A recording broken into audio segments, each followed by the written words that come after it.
Hi friends, ನಮಸ್ತೆ ಎಲ್ರಿಗೂ. ರಜನಿ ಅಡುಗೆ ಮನೆಗೆ ತಮ್ಮೆಲ್ಲರಿಗೂ ಸ್ವಾಗತ. ಇವತ್ತಿನ ವಿಡಿಯೋದಲ್ಲಿ ಯುಗಾದಿ ಹಬ್ಬದ ವಿಶೇಷವಾಗಿ ತುಂಬಾ ಮೃದುವಾದಂತಹ ಒಬ್ಬಟ್ಟನ್ನು ಯಾವ ರೀತಿ ಮಾಡೋದು ಅಂತ ತೋರಿಸ್ಕೊಡ್ತಾ ಇದ್ದೀನಿ.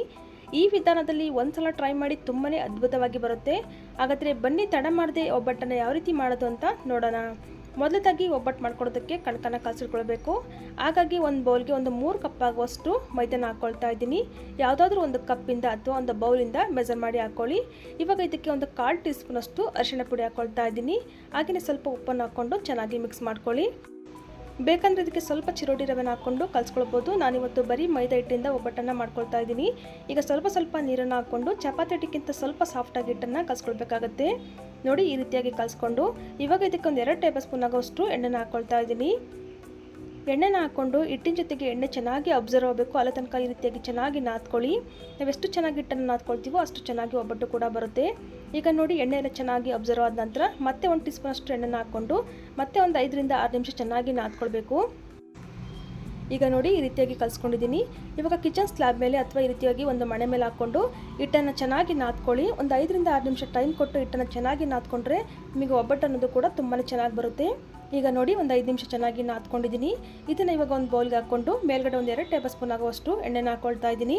ಎಣ್ಣೆನ ಹಾಕ್ಕೊಂಡು ಚೆನ್ನಾಗಿ ಸ್ಪ್ರೆಡ್ ಮಾಡಿಕೊಂಡು ಒಂದು ಮುಚ್ಚಳ ಮುಚ್ಚಿ 1 ಗಂಟೆ ಅಥವಾ ಒಂದು 2 ಅವರ್ ಆದ್ರೂ ಹಿಟ್ಟು ಚೆನ್ನಾಗಿ ನೆನೆಯೋದಕ್ಕೆ ಬಿಡಬೇಕು. ಎಷ್ಟು ಚೆನ್ನಾಗಿ ಹಿಟ್ಟು ನೆನೆಯುತ್ತೋ ಅಷ್ಟು ಚೆನ್ನಾಗಿ ಒಬ್ಬಟ್ಟು ಕೂಡ ಬರುತ್ತೆ.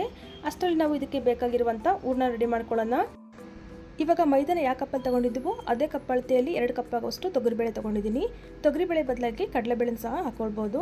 ಈಗ ನೀರು ಹಾಕಿ ಚೆನ್ನಾಗಿ ಒಂದು 2 ಸಲ ವಾಶ್ ಮಾಡಿಕೊಂಡು ನಂತರ ಒಂದು ಪಾತ್ರೆಗೆ ಒಂದು 6 ರಿಂದ 7 ಕಪ್ಪಷ್ಟು ನೀರನ್ನು ಬಿಸಿ ಆಗೋದಕ್ಕೆ ಇಟ್ಟಿದ್ದೀನಿ. ಸ್ವಲ್ಪ ನೀರನ್ನು ಜಾಸ್ತಿನೇ ಹಾಕ್ಕೊಳ್ಳಿ, ಯಾಕೆಂದರೆ ಒಬ್ಬಟ್ಟು ಸಾಂಬಾರು ಮಾಡ್ಕೊಳ್ಳೋದಕ್ಕೆ ಬರುತ್ತೆ.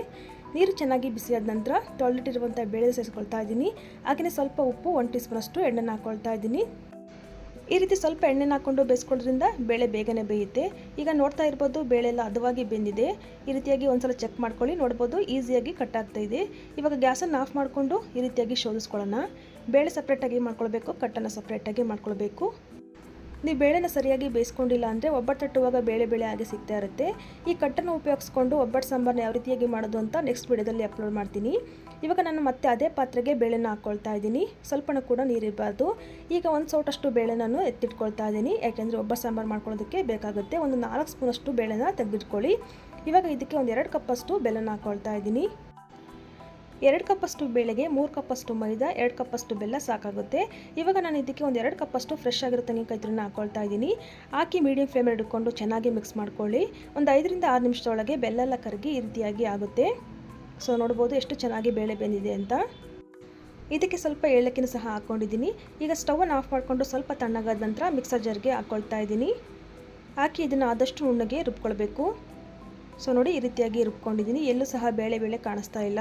ಈ ರೀತಿಯಾಗಿ ನಾವು ಹದವಾಗಿ ಹೂರಣ ರುಬ್ಕೊಂಡ್ರೆ ಒಬ್ಬಟ್ಟು ಅನ್ನೋದು ಕೂಡ ತುಂಬಾ ಚೆನ್ನಾಗಿ ಬರುತ್ತೆ. ಈಗ ಎಲ್ಲದನ್ನು ಸಹ ಇದೇ ರೀತಿ ರುಬ್ಕೊಂಡು ಒಂದು ಬೌಲ್ಗೆ ಹಾಕ್ಕೊಳ್ಳಿ. ಇದೇ ರೀತಿ ಉಳಿದಿರುವಂಥ ಬೇಳೆನೂ ಸಹ ರುಬ್ಕೊಂಡ್ರೆ ಹೂರಣ ಕೂಡ ರೆಡಿ ಆಗುತ್ತೆ. ಅಷ್ಟರಲ್ಲಿ ಹಿಟ್ಟು ಕೂಡ ಚೆನ್ನಾಗಿ ನೆಂದಿರುತ್ತೆ. ಸೊ ನೋಡಿ, ನಾನು ಒಂದು 2 ಅವರ್ ಬಿಟ್ಟಿದ್ದೀನಿ ಎಷ್ಟು ಸಾಫ್ಟಾಗಿ ಆಗಿದೆ ಅಂತ. ಈ ರೀತಿಯಾಗಿ ಕಣಕ ರೆಡಿಯಾಗಿದ್ದರೆ ನಮಗೆ ಒಬ್ಬಟ್ಟು ಕೂಡ ತುಂಬಾ ಚೆನ್ನಾಗಿ ಬರುತ್ತೆ. ಇವಾಗ ಒಬ್ಬಟ್ಟನ್ನು ಯಾವ ರೀತಿಯಾಗಿ ತಟ್ಕೊಳ್ಳೋದು ಅಂತ ನೋಡೋಣ. ನಾನಿಲ್ಲಿ ಒಂದು ಮಣೆಮೆಗೆ ಪ್ಲಾಸ್ಟಿಕ್ ಶೀಟನ್ನು ಹಾಕ್ಕೊಂಡಿದ್ದೀನಿ. ಬಾಳೆ ಎಲೆ ಅಥವಾ ಬಟರ್ ಪೇಪರು, ಆಯಿಲ್ ಪೇಪರ್ ಆದರೂ ತಗೊಳ್ಬೋದು.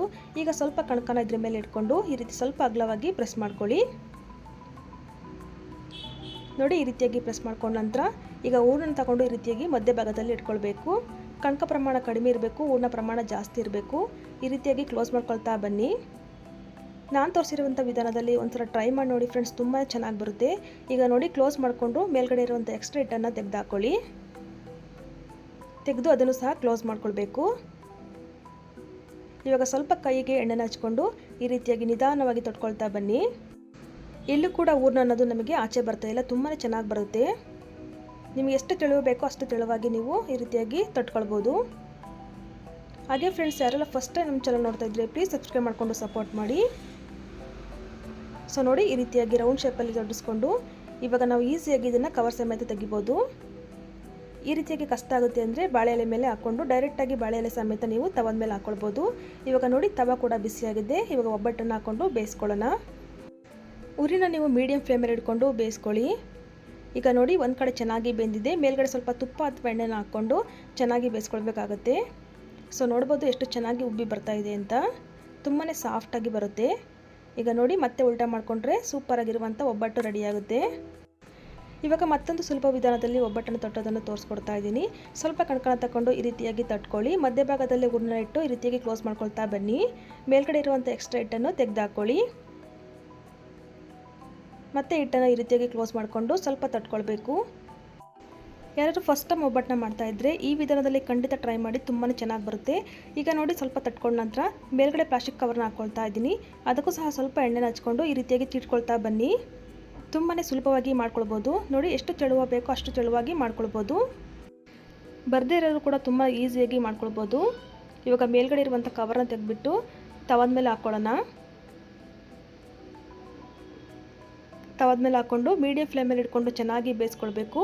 ನೋಡಿ ಒಂದು ಕಡೆ ಚೆನ್ನಾಗಿ ಫ್ರೈ ಆದ ನಂತರ ಮೇಲ್ಗಡೆ ಸ್ವಲ್ಪ ಎಣ್ಣೆ ಅಥವಾ ತುಪ್ಪನ ಸೇರಿಸ್ಕೊಂಡು ಬೇಯಿಸ್ಕೊಂಡ್ರೆ ಸೂಪರಾಗಿರುವಂಥ ಒಬ್ಬಟ್ಟು ರೆಡಿಯಾಗುತ್ತೆ. ಇದನ್ನು ನೀವು ತುಪ್ಪ ಜೊತೆಗೆ ಸರ್ವ್ ಮಾಡ್ಕೊಳ್ಬೋದು. ತುಂಬ ಅಂದರೆ ತುಂಬಾ ಚೆನ್ನಾಗಿರುತ್ತೆ. ಹಬ್ಬಕ್ಕೆ ಈ ರೀತಿ ಒಬ್ಬಟ್ಟನ್ನ ನೀವು ಸಹ ಟ್ರೈ ಮಾಡಿ ಹೇಗಿತ್ತು ಅಂತ ಕಮೆಂಟ್ ಮೂಲಕ ತಿಳಿಸ್ಬೋದು. ಹಾಗೆಯೇ ಇವತ್ತಿನ ವಿಡಿಯೋ ನಿಮಗೆಲ್ಲ ಇಷ್ಟ ಆಗಿದೆ ಅಂತ ಅಂದ್ಕೊಂಡಿದ್ದೀನಿ. ಇಷ್ಟ ಆಗಿದ್ದರೆ ವಿಡಿಯೋಗೊಂದು ಲೈಕ್, ಶೇರ್, ಕಮೆಂಟ್ ಮಾಡೋದನ್ನು ಮರಿಬೇಡಿ.